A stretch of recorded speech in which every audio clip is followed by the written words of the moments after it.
I'm John Beecher, and I was a Vietnam veteran, and I went into the military in 1967.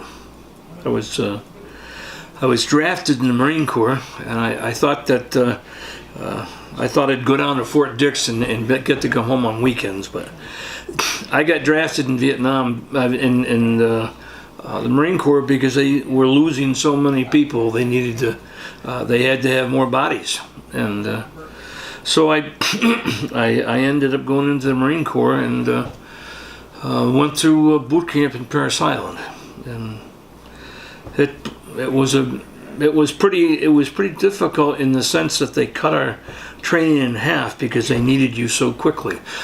Normally, Marine boot camp would be 16 weeks, so they cut it to 8. And the advanced infantry training would be a month, and they cut it to 2 weeks. And jungle training would be 3 weeks, and they cut it to a week. So there was an awful lot missed. Just getting the Marines to Vietnam. And what I did in Vietnam, I was my job, or MOS, was motor transport. But with the Marine Corps, you have a primary MOS and then a secondary MOS, and your secondary MOS was always a rifleman. You might be a trucker first, but you'd be a rifleman second. Your truck breaks down, and all of a sudden you're a rifleman. So you're never quite out of it.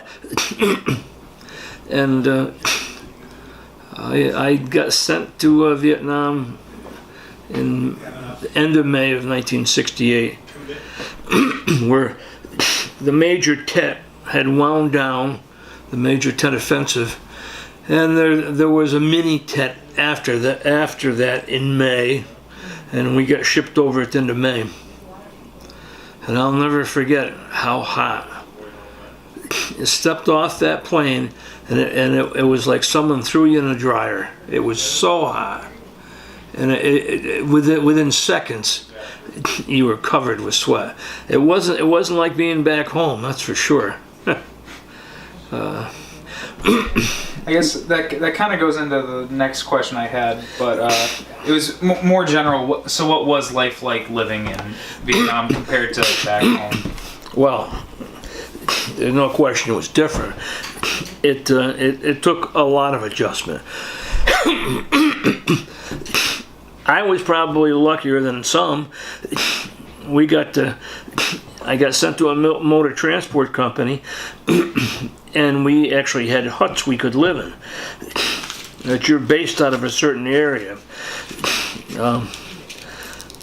So it was just basically just dealing with the heat. The heat took your appetite away, and all you wanted to do was looking for water. And so it didn't take you long to lose weight if you needed to. We end up eating maybe once a day. You really didn't have much desire to eat. And for most guys, they were going to eat sea rations or food that was prepared by you, and not in a chow hall or a mess hall. And some of that stuff was good, and some of it not so good. There's actually there's this YouTube channel that I found where he just opens up like super old war rations like that, and like some of his most popular ones are like Vietnam era rations, where it's just like some of them, like it's amazing how well they keep over the past like. Oh, you know, it is. But like some of them are just like completely like. They're like dust, basically. They're like dust. They're rock hard. We were eating in the beginning tail end rations from Korea. They had rations left from Korea, which were given shipped to the men in Vietnam. And then when those were exhausted, we went to the newer type of sea rations, which actually they weren't so bad. Some guys despised them, but it actually had canned fruit in it, had cigarettes in it, and it had coffee or cocoa, and usually a main meal. It might have been spaghetti or beans and hot dogs. It wasn't quite like your mother made for you, but you ate it. You were hungry. You were hungry enough. You ate it. You didn't need to eat that much, maybe once a day. But when you were hungry, you'd have eaten the labels off the cans.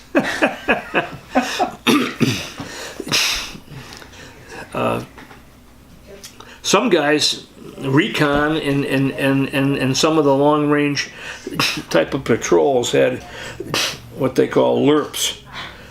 And that was new at the time. They were a freeze-dried, prepared food that you add water to, and you heat them up. And they gave you special heating tabs and the things that you could heat them up with. And those were very good, but we couldn't get our hands on those too much. But we did have the advantage at times when we were truckers. If we were trucking ammunition and supplies, maybe once in a while we could get the guys unloading them to throw us a case of those. So back in headquarters or base complexes where units were out of, they would have chow halls, and these. We're good. Again, it's military food, but it was hot. You could get cold drinks like milk, fruit punch, and steaks occasionally. But we didn't have that all the time. But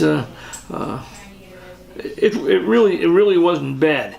They supplied the soldiers with as much as they could and as often as they could, which was pretty good. And I know there'll be a lot of guys saying, "What are you talking about?" But everybody's war was different. Everybody's war was different. Every experience where they were was different.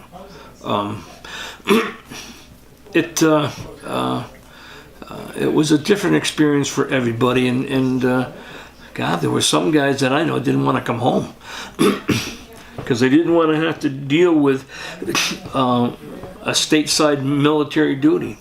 Being in Vietnam, after a while, all you had to worry about was food, water, and making it to the next day. And that sounds bad to some, but others it just becomes routine. So, how would you say Vietnam has changed your life post-war? Vietnam is still changing my life, and now it's been 50 years. I'll be home another year in 50 years. It'll be 50 years ago that I went, and 49 years since I came home.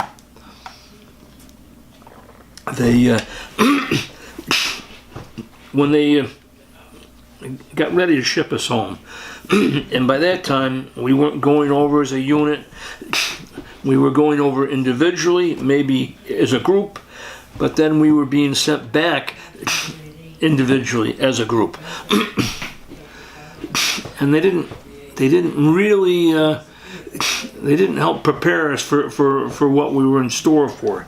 At that time, the protests were going on, and the public wasn't very nice to the American soldier. They really believed that at least they treated us this way. We were part of the problem.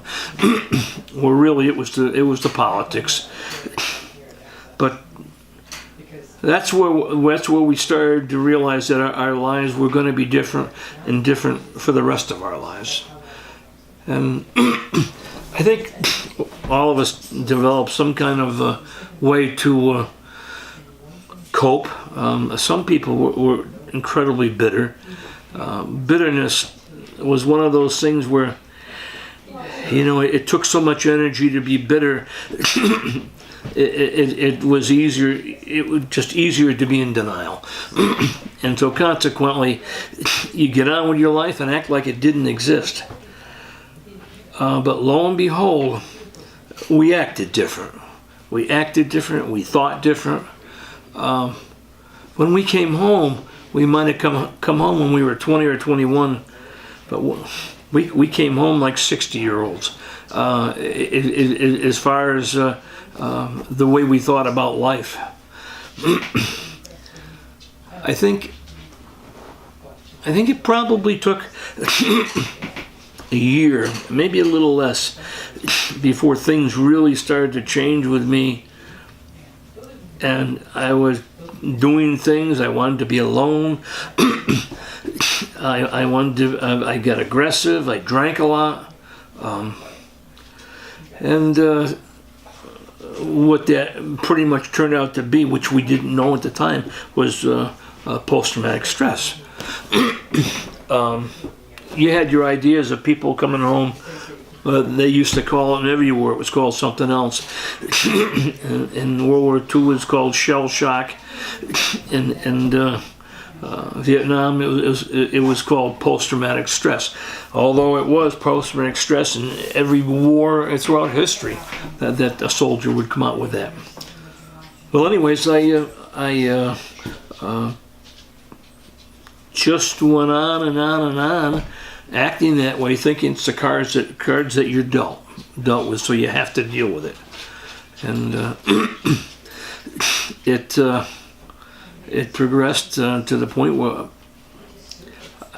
I just said, "Well, I'll hang around with the veterans because they understand us a little bit better." It was easier that way than to have to be kind of scrutinized by everyone else. Well, this went on through the years. I got married and had no idea I was affecting my marriage. Well, it cost me my marriage. After 21 years, I lost my first wife, and it was then that I realized that there's got to be more to this, and I did seek out some help. But at that time, the